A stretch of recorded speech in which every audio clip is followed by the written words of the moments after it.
नमस्कार मित्रांनो, मी संकेत डांगे. आजचा मुद्दा थोडा वेगळा आहे. आपण जे बघतोय की रोज ॲक्सिडेंट होत आहेत. जसं की मी राहतो आंबेगावमध्ये, नवले ब्रिजजवळ. तिथे हमखास प्रत्येक वीकेंडला ॲक्सिडेंट होतो. वीकेंड काय, रात्री सकाळी नुसते ॲक्सिडेंट होतात. कालच मी एक व्हिडिओ पोस्ट केलेला. तो होता कात्र चौकातला. त्याविषयी पण आपण बघू. तो व्हिडिओ सुद्धा या व्हिडिओच्या शेवटी मी ऍड करेल. आत्ता सुद्धा एक न्यूज आली की रायगडावरून जाताना 20 पर्यटकांची गाडी पाबे घाटात घसरली आहे. त्यापैकी 2 मुंबईतल्या पर्यटकांचा मृत्यू झाला आहे. असे रोज तुम्ही न्यूज ऐकता, पण यावर होतं काय? सध्या इतके ऍक्सिडेंट होत चालले की आपल्या सध्या साधं वॉक करणे मुश्किल झाले. कोण आपल्या अंगावर केव्हा येईल काही सांगता येत नाही.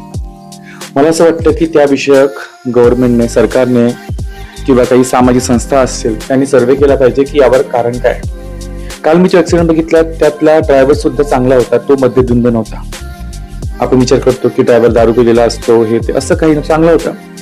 बहुतेक असू शकते की त्याची नाईट शिफ्ट खूप जास्त असेल, तेव्हा त्याला झोप आली असेल सकाळी, किंवा आणखी काय कारण माहित नाही पडलं.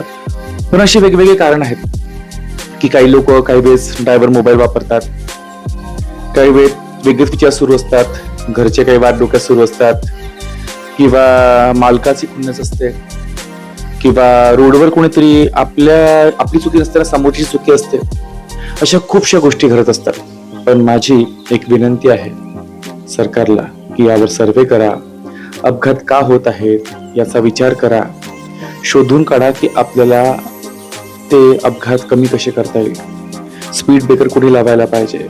जर कुणाचा ब्रेक फेल झाला तर त्याला कुठे जागा पाहिजे का की तो कंट्रोल करून जाऊ शकेल, किंवा काहीतरी असं उपाययोजना काहीतरी असतील की त्यानुसार काही लोकांचे जीव वाचवता येईल.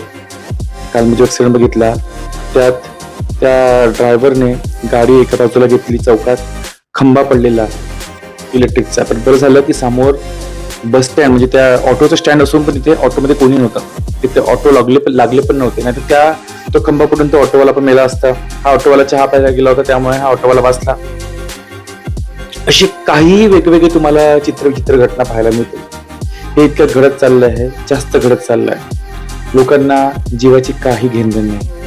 लोक फक्त विचारतात कोणी मेलं का की जिवंत आहे. मेलं तर ठीक आहे, वाईट झालं, वाचतं तर ठीक आहे, दैव बलवत, तरी एवढंच बोलतात. पण त्यांना काही घेणदेण नसतं. घेणदेण कोणाला असतं की ते ज्यांच्या घरचा माणूस गेला, कोणाचा वडील जातं, कुणाची आई जाते, कुणाचा भाऊ बहीण किंवा घरातला कर्ता पुरुष जाते आणि पूर्ण कुटुंब रस्त्यावर येतं. त्या लोकांनाच याचा जो त्रास आहे तो सोसावा लागतो. बाकी दुसऱ्या जनतेला काही घेणदेण नसतं. मदत करणारे येतात, 1 महिना 2 महिना मदत करतील, प्रत्येक आयुष्यभर मदत करणार आहेत. मुलांचं शिक्षण असतं, मुलं रस्त्यावर येतात. त्यामुळेच माझं सरकारला एक विनंती आहे की यावर काहीतरी निर्बंध तयार करा, काहीतरी नियम लावा, काहीतरी असं करा की जेणेकरून हे ऍक्सिडेंट होणं थांबतील. आणि हा व्हिडिओ बघा तुम्ही, ज्याविषयी मी बोललो काल कात्रजचा व्हिडिओ, हा व्हिडिओ यानंतर मी पोस्ट करतो आहे. म्हणजे या व्हिडिओच्या शेवटी तुम्हाला कात्रजचा कालचा व्हिडिओ पाहायला मिळेल. धन्यवाद.